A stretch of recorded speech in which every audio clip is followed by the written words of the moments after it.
tu jing ka in zong pathian lung set na hizat hi imu na chunguba kipa lo thei hi po ve mitam ta in kot akha nunga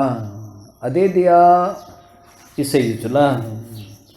Bible College housing zong aki kha nung chuteng le akim vela rengkai gamphela hi zong le ho in ho khat cha ki hong ta lo government sikuli hen lang chuteng le private school ho hi zong le min kot akha chit chena lockdown ki kha khum a hin sim ho hi ka vena hi le pathen i ho bu zong hi i chan i ho thei ding ha ti ai nang hon iti pathian na ho bam kum sang ni le som ni a ko na ke ho na ho zong kot akha gam ta vin a hi wangin ka ki pa na pen ta chu ka cha te ho Hyderabad na zong amu vin Arunachala neris a PhD sim khat jong aumin chule Reserve Bank of India na tong khat jong aumin achom chen tua kaum pi pa ko aneu pen hin ama ko to ko ham ma hin ka ki pa na pen ta chu ni se a ki khop ni lova ka in sunga khong khat ka khet na pathin ka thang wa owa chuteng le tao na ka man khom jing thei pau hi ka ki pa na pe na hi ka ti no mi nai ke ma ka ki choi ad no ma ka se hi pon so pi te ho le se de thi na thengan hi la za i ti teng le i cha to ki khena i ti teng le in nei pi te ki khen ding ham ti sei thei lo na gama cheng hi je owa chu iti ho zo sila ko na jong khonung ting le ikisi lo na dinga na to di hi be ta ka ti ai beng ana ka tong hen tu lai pau hi ne beng pi ong probationary officer direct nga kaji do kon kala nga konin kaji do in ahi le 2010 kum som ni le thanga le ni som ni le ni thum bengana ka tongin ka hong pot do in Bible ka hin sumin kum thom Bible ka sim pat na chun kum som nga ka ting tai pathian do pi hen lan to a khang tha hon Bible sim hi kho sa leo hen ka nok a hi jang ama wang pathian thu a mi ka hatil khauta do zang ka hin na to akito lo khat ka sai aji chu population atam wal tan na mitam ta in zong misona na hin to lo na la sit na thei anei kha ding le chi pa wang chu ke jong mi insist ti di ham mi hin lot khum hi kanom be pu nei hi ke wang ka hi le na pathian lu sen na wangin misonin ei lo lu hi zong le kho pui ti a Ethiopia ti he na chala kaman tha hi tan ti a hung ki pe do ka hi ja hi ke dinga zang khai ye hin khat to bin professional na man thei dinga Bible asim kha ding wang kanom pu na hi hizia chu mi chu ti lom ma ka ha i khat nom be lo ai ka ti thu ai min pathian thu chi pi ding cha ada ka hi pon ama wang si hil theina hinom thei de ham ti bang chu kalung thima pot a hi je ka ti thu bo ai ka ki pa na pen ta chu tu jing ka in jong tam ta i hung ki khom vin chu ting le ye khulin ta hi lo a hi wanga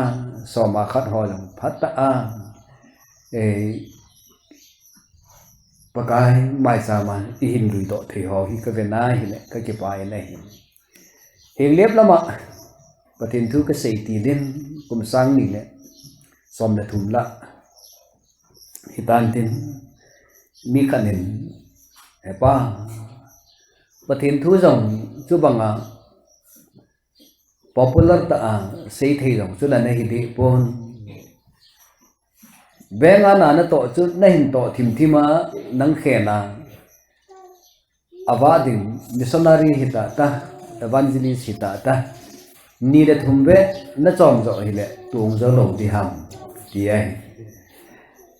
at ei do chu kalung thima chu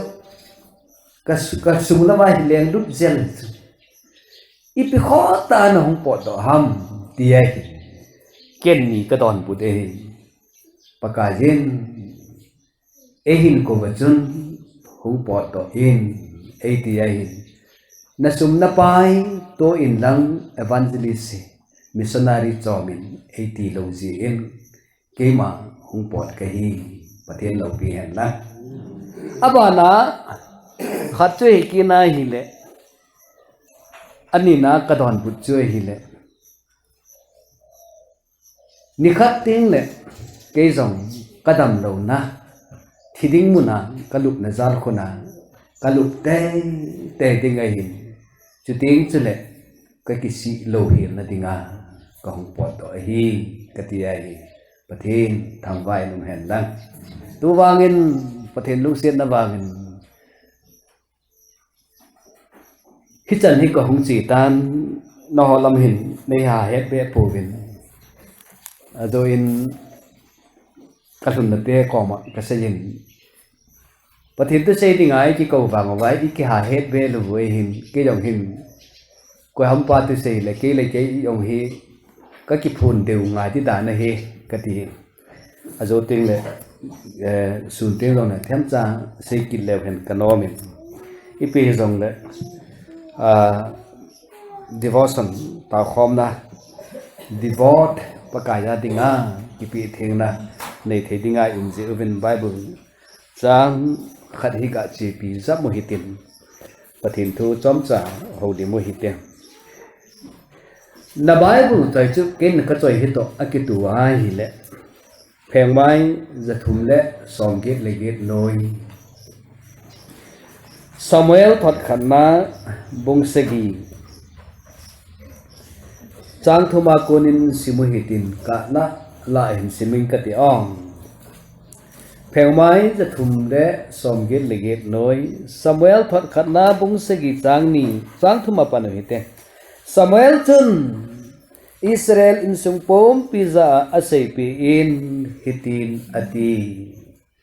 nang ho nalung thim pom pi wa pakai hinga dinga hungkile kit mong na hiu ahi ta le nala owa na koju gamdang mi te pathin lim sim thu hon cheng sia chu pai to ovin lang astorot jeng jong pai mangon pakai lam jeng nalung thimin ge luvin ama kin jeng bo bol zawin chutile aman Philistine te khuna kona na hu do te ding ahi ati pi hize chon Israel ten bal do hole asrot chu apai mangovin pakai se bo ahota ve chon tokanu hitin changuma mi hon jong mispa khwa chun aki khom so ke jun tui atha duvin pakai ang sunga asung savin hichini khu chun an angol lon aseita ve ke ho pakai do nan ka chon seta ve ati vinehi pathin na thu ibon chawa dingin phathe ebu pe tawen pathin hinga chom cha ta na kaman ti hi kapa kapathin vana om tu jingka phan nei pi na la jawa na thu a kitil khau thei dinga na thu ho lim thei dinga na sa chapu nei koi ji le ho bung mi te ho hiza phaki khop thei ji ubin namin ka thang ba ubin hi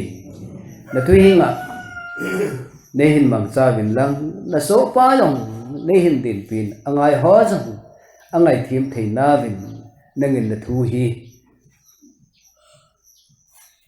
nami te na phat thei bo in lang din pi jing dingin na ha na hin thumin ei hu hin po kapakai Jisu minin kathumin ahi amen Samuel hi kabat kabena hi le lungsiet ta hi je ven Samuel hi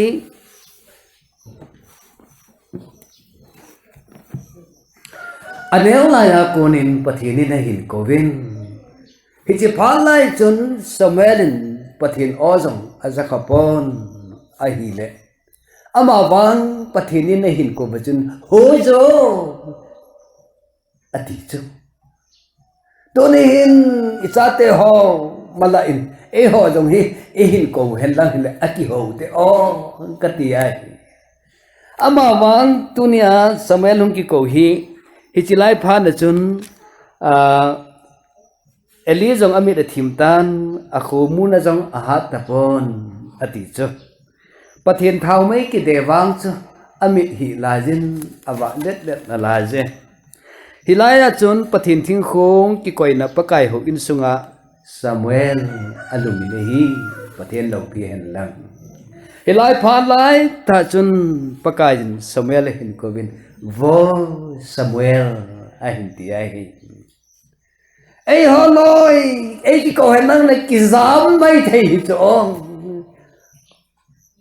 amai doi se ho chun thi tha nei ko vi ki mai thei chong ama wang Samuel hin ta san na len ta nei khat chu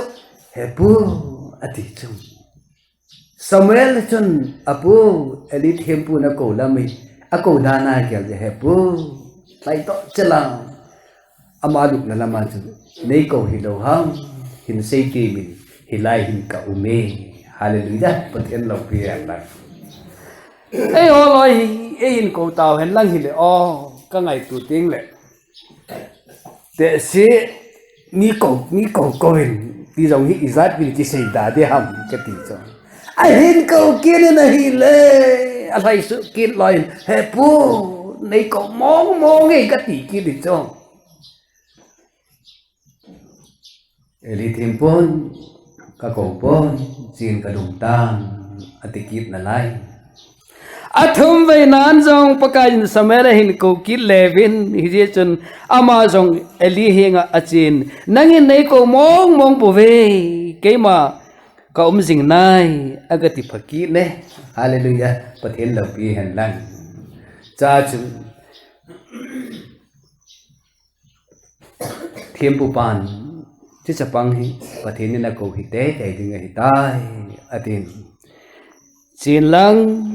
galumin izemtia na hin ko kina hi la nangman hin satan pakai na so pan kangai nai tin ati cho pathin lo pi hen lang tunia hi chate ho hi hen lang ko hi jong le pathinin ako za a don but lo I khadi ve o ti hi tu ni hin ki ngai to hitin ki gel tet set leo hen kano mi nai Samuel hi awang hi sima ma da jin jong mitam ta inde kabuji hon theologian hon ana sejevin hitia hi ana sut naw kasim do kha a hi jem Samuel, the spirit is the darkest spirit of Israel. History. Samuel khang cho Israel khang tu sima dingin muthim sang khalai ta ahi hizia cho Samuel hi awang asi atiu cho thức ăn vai hôm họ xòm là thùng lăng họ cũng kịp hạ dung thì cho họ sẽ hình cùngจะthùng lách cùng xòm ngã thấp bằng phát ở hình đồ về Samuel khang dung hi asot thể dễ nghìn apina ai hình vai hi lệ anel cha cô na tua tu si bin sei la ya ba cô na leng Davidin phát leng khang ở hình đồ chân hi cùng zakat lệ cùng xòm lệ cùng ngã alu ni lehi ati cho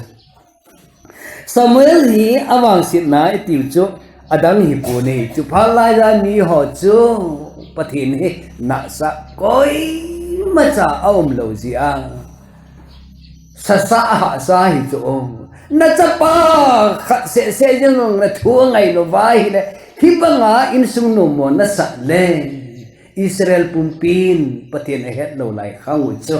iti ha sat da de ham hi chi lai pha na Samuel vai na hom lai chu iti ha sat te o kati je nai Bible na sim pha ting le a pha lai za thil so ding dan ho to na vizona na lung thima na su tu lo le na Bible sim tu I lo di chu je a chu ka ngai tu ji hi chu Bible ho isim pha ting le ichate ho I hin kial do ko min tin ai lo wa hi le til dang dang I kial do ko mum ve ta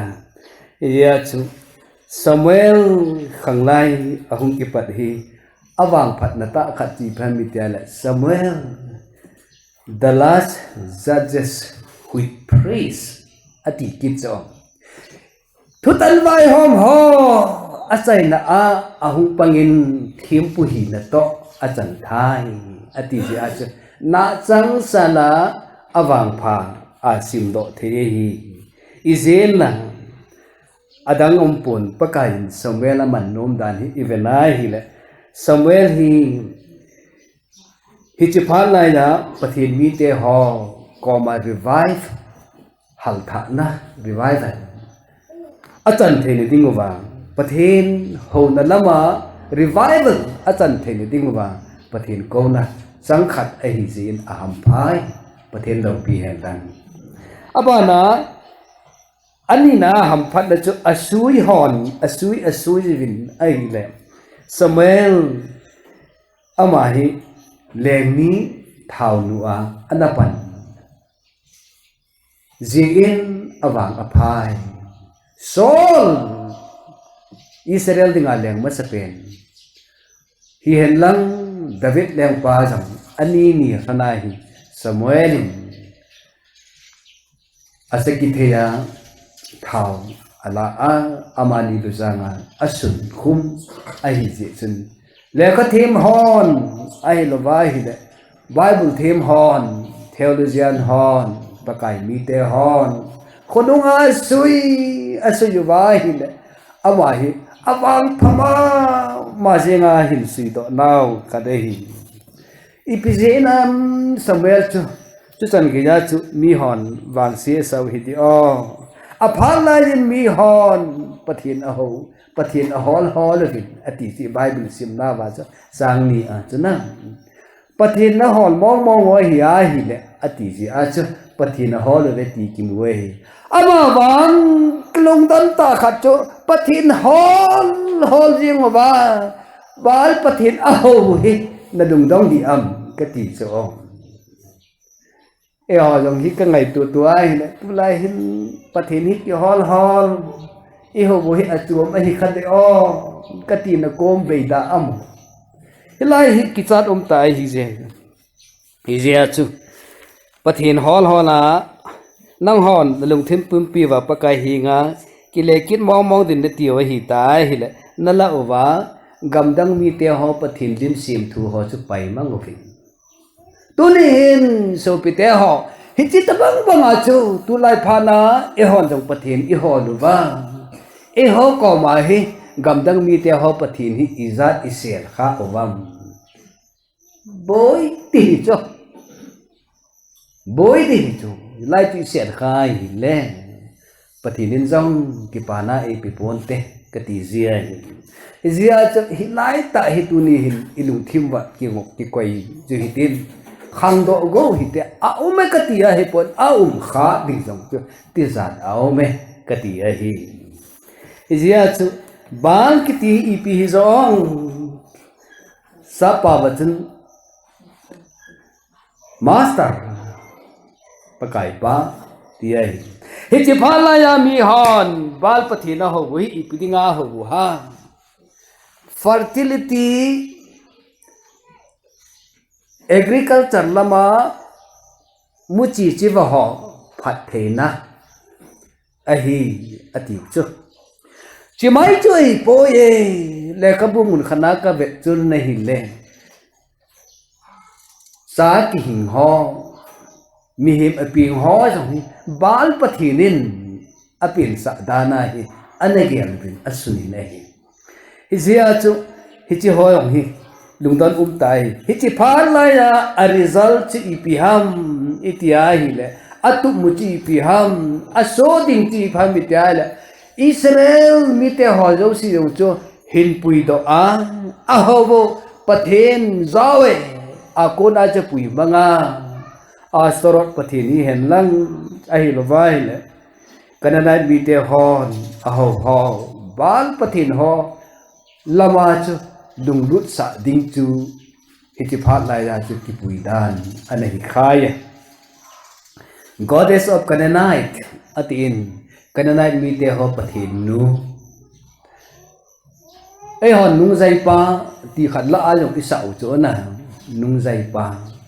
ya la sim pa chun hi nung zai ati pa achal hi le lo ma apa ati ji a chu dunia Canaanite mite ho goddess ati ji chun ama ho hin Canaanite mite hon a ho vu pathin hi anu hi le ekilome ti chu ka ga se hi chu Phoenician hon jong an ho win ama hon astarte ati vinahi hi ta banga chu hi ti pha la ya chu pathina na ho we hi ji a chu Samuel dinga chu thilha sata thu ma ta ami Israel ten abod hi dinga hin hi ji a chu a he su le jing ding dan hi ka ngai tu ting abo ji ne ama bang pathinin ki pa ta ama ho ko ma ki chat na thei dung thim khat a hin sei do kha hi a phat nai hi ipi ham le pakai lam jing na lung thimu vin ge lu vin lang hi vin achuti lo wa hi le aman Philistine te kuna nahu do dingwa hi ati chum achuti lo wa hi le Philistine te kuna ki hu do lo ding hi ze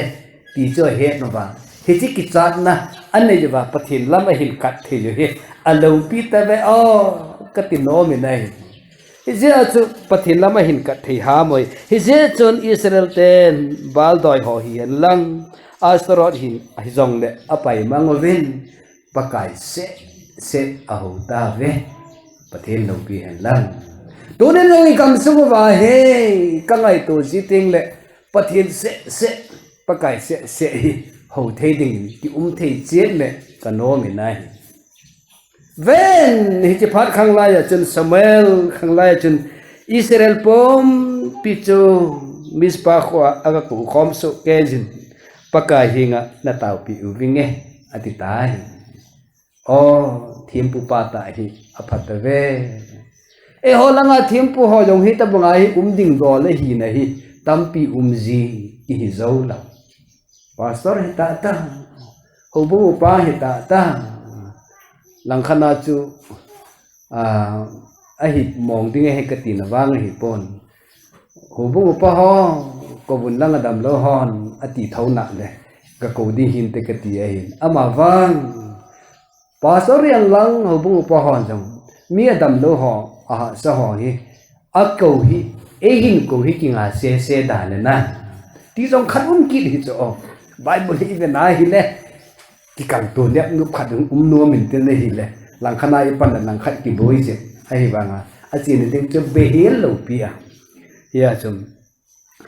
mis pa kho pi a akin ko khom so kezin ama hon tu ya tha luvin pakayang sunga hichini hu chun anango luvin pakai daunan kachon seta ve ati binai vanele se nam hi ho pathinin a o ngai no pen tha cho pakai kachon seta ve diai amen hallelujah ya cho pathinin ni na ngai no bang banga jong cho mi hemen jong angai no mi cho chapawa mangpa ipia ma du cha cho apa hau sat na cho adam ka akorola simhita ta alanga simhita ta hichu adel hilo pi a ama aga sa mang na gam chu kila ha pha na chu ahin gel to chu kapa ina su te hon ne mo tam pi ne ju ve atia hi pathen lo pi hen lang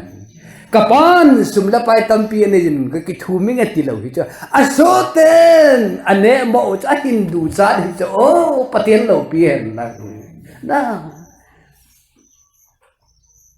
hita banga chu tu nya jong hi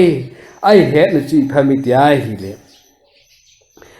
ngày đó mới hình thù một chút cái ho ba cái đầu nan cái chọn sẽ ta về min à chọn sẽ na à phun đó reveal à hình bol đó thấy tiếng là o mi hình sẽ hình bôi à kịp bà à cái sẽ tàn mi hậu ba lòng chưa à chấp bà chưa à đây là ban đầu là năng ma mịt mơn cái chọn sẽ tai à tai hình tiền chưa à giá thấy lắm chưa adela akoya atop chu je ne hi ati chu ya chu kem ko hin lavin pot pha pen ta hin sil peu na ti chu hi ta bang chu hi je tu ni hin Israel te jong pathin lama dinga adunga hin hei chen wa hin pakajin ama ho koma ngai dam na lo pi chu a hin sim got a hi tai iti wai pathin lo pi hen lang ya chu Samuelin cha te Israel te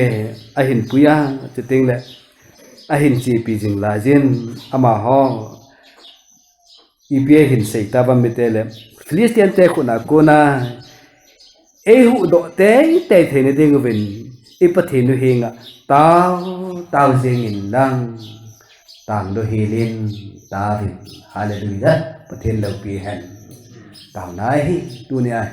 tao nai kita bangan na tong thei ham ti jong chu divorce ai hi da chu isei than no mu ba hi che bible chang hi ka hu du da hi ne azwa ni sei ta bin ithu pi chu na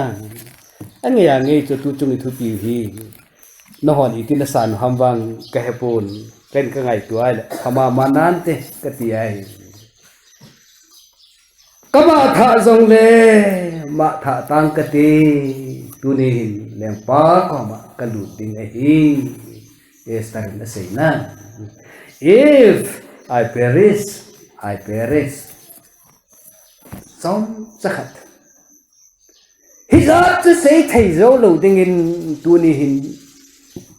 nu ten ni ko jong hi iman jong hi phachum lo ding ham ti bang ka lunga ka gel do I pathin ho jong hi phachum lo ding ham ka ti ki surrender na hi chu kama tha le ma tha tang ka ti tingam thei mi nu izat di ve o mi pa izat di ve o go nunga go lang ho izat di ham tu ni hin ke ho pakai donan ka chon se ta ve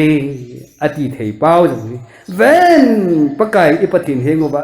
tao jeng lang tao de hilin ta vin atin hi chen Samuel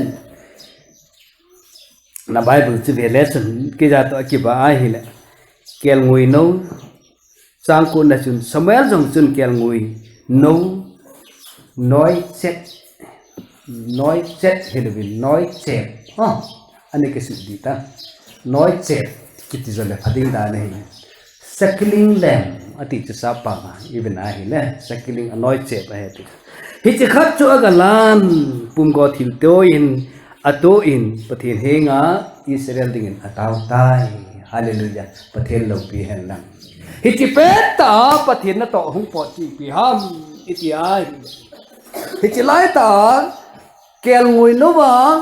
pum go thil to si ma thil hung so chi pi ham itia hi le pathin thil bol hi ta san lil ti hi lo dan hi Philistine mi te hon a hin del vu hi ta lam kai si tha chi gap dingang a hin nai tul tolo se pai izat hung ding ham galhat izat hung ding hung ham ti chu I bible wang asun pon kalung thim bina ka vena ka ngai tu ting le kamu na hin tam pita hin khu khat veng khat mispa khat gam khat Israel mi te ho vai hom na mun khat hin del khom ding a chu thom them hung pu vin te ka ti chu hi za chu na hin del khum noi hi ta zia chu hi chu ho se si chu I ti dal do ding ham ti chu ke ka lung don wanga nang na lung don wanga Israel mi te ho jong alung don wanga pathin alung adong po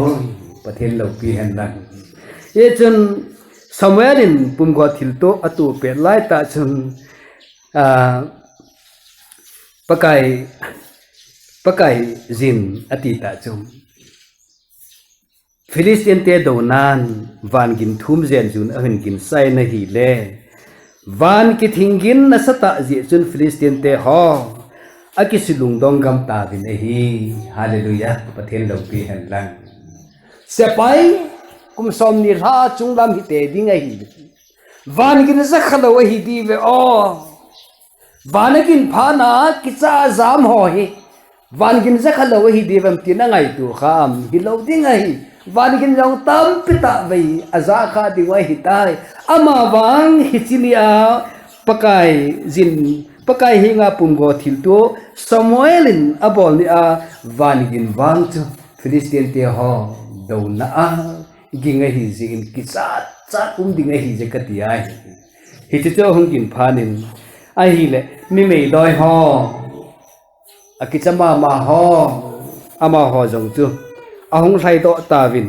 Israel mi te jong Mizpa kho akonin ahung pod oven mi hang san ho Philistine mi te ho chu ahim del tawin bet kar kiti lamnoi ke jin aga sa chap zeng zum jing vi nei ati chu pathen lo pi han lang isi atu tu ni hin taw na kiti chu I ta tanga thil bol thei ham ti jong ti sei no mu ai pathen hi bel ta mong mong hi pathen bel te ding o ka vet vena hi da aha sa do hi jena tu ni jong hin pathen bela pathen he nga taw te ding ki pa tai ale achai na ding in conclusion a ga du nom tan achai na ding a ka sei nom che hi ki na hi le Samuel in hi chlai mun chu ipi a he ati am agal zon mun cho EPS am ti cho ka sei no mai hi ze Samuel in song khat ala Mizpa le Zesena ki ka apunin amin zong Ebenazar asa tai izena mitia hi le hikoma hi pakajin ekithu piu a hi ati a hi pathen lo pi hen dang tunin zong pakai hi nga taw le hen hichimuna hi pakajin ekithu pi ding wa hi pathen na thu ibon sekaiwa ding atha bein phathe ebu pi taw hen